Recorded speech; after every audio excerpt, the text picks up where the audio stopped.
Bonjour! Aujourd'hui, nous allons parler de vivre ses rêves. C'est un sujet qu'au fait, je me rends compte en discutant avec mes patients et tout autour de moi, les gens ne se permettent pas de vivre leurs rêves. Beaucoup. Alors, est-ce que vous en faites partie? Faites-vous partie de ceux qui vivent leurs rêves ou ceux qui rêvent leur vie? Alors, posez-vous la question. Et aujourd'hui, c'est une invitation à cette conscience-là, à aller chercher cette vérité. Parce que la conscience se cherche dans des moments de vérité. Voilà. Est-ce que je subis ma vie? Ou est-ce que vraiment je suis dans dans le move? Ou est-ce que la vie, pour vous, c'est une alternance des deux? Personnellement, je crois que c'est un petit peu ça. Je suis quelqu'un qui aime entreprendre et tout ça, mais par moments aussi, je me surprends à être bien dans ma zone de confort parce que c'est pratique. Qu'est-ce que c'est pratique? C'est pratique, c'est rassurant. Parce qu'au fait, on met un moment à construire cette zone de confort. Personnellement, dans l'enfance, j'ai manqué de sécurité. Je vivais énormément d'insécurité. Donc, tout au long de ma vie, je cherchais cette sécurité que peut-être vous aussi vous cherchez. Et donc, forcément, dans la vie de tous les jours, je me suis surprise.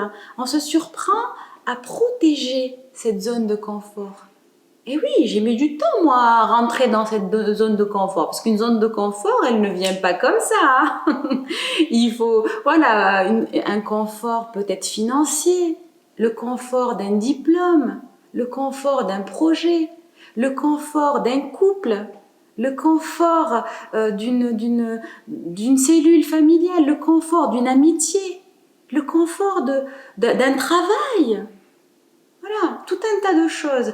On met du temps à rentrer dans une zone de confort, à construire pour y arriver. Pof, une fois qu'elle est là, au fait, on n'est pas bien. On n'est pas bien.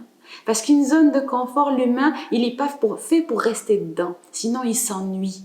Sinon, il tourne en rond. Sinon, voilà. L'âme et la vie nous poussent toujours à cette évolution, à progresser. La progression fait partie de l'humain. C'est comme ça. L'âge progresse. Tout dans la vie progresse. La succession des saisons. La nature nous apprend la progression. C'est comme ça. Et si on ne suit pas ce flot de la vie, cette progression, on stagne. Certes, dans une belle zone de confort, mais qui reste quand même quelque chose de stagnant. Et l'énergie et la vie n'aiment pas les choses stagnantes. Ce qui stagne peut pourrir. Ce qui stagne peut... Ah bon.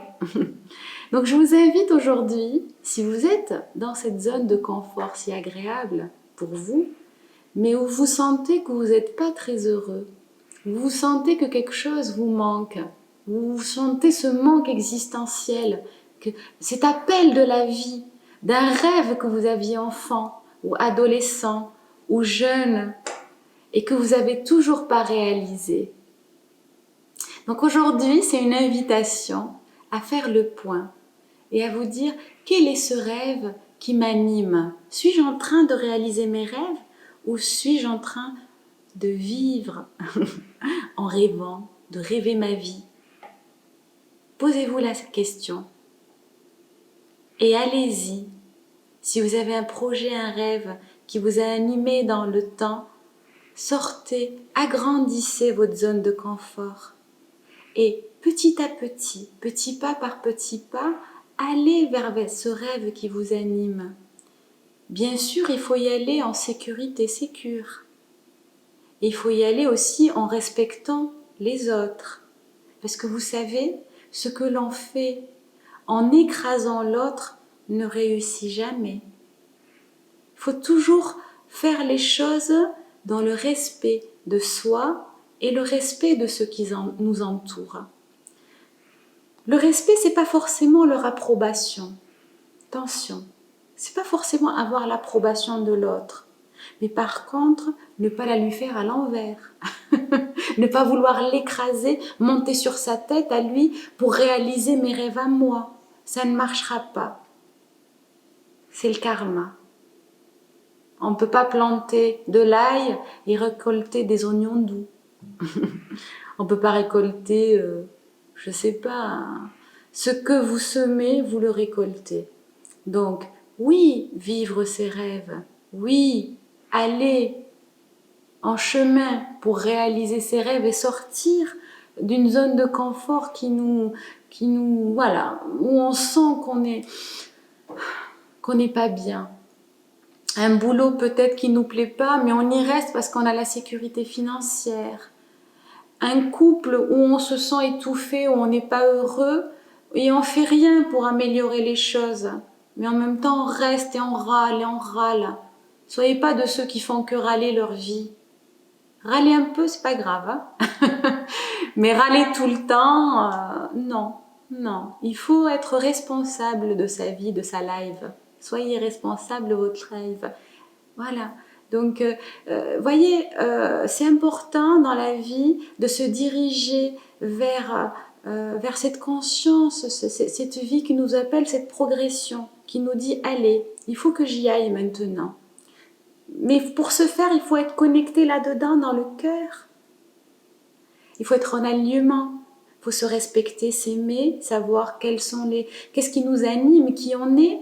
Et là, fort de ça, on peut avancer. On peut avancer vers ses rêves et sa destinée, tout en respectant autrui. Si je suis bienveillant avec moi, je serai bienveillant avec les autres. Voilà, c'est une règle d'or que je me suis imposée.